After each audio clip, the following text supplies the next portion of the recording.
აი ვინმე ამბობს ხოლმე რომ რა აზრია განათლებას და მაინც ვიღაცის შვილები გამოდიან სადმე, მაგის საპირწონედ მინდა რომ გაიხსენოთ ხოლმე განსაკუთრებით თინეიჯერებმა ერთი ისტორია და ეს ისტორია არის ახლა ჩემზე.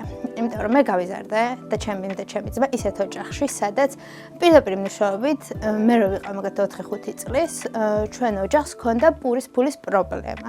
და პურის ფულის პრობლემა ოღონდ ესე კი არა ზოგადად საერთოდ მართლა ფქვილის პრობლემა ჰქონდა, მე ძალიან კარგად მახსოვს ჩემი ძმის ნაცვლია, რომელიც რაღაც პერიოდში ერთხელ მოგვიტანდა ხოლმე ფქვილს და როცა ჩვენ ჰქონდა ხოლმე პური, ეს იყო დიდი ზეიმი.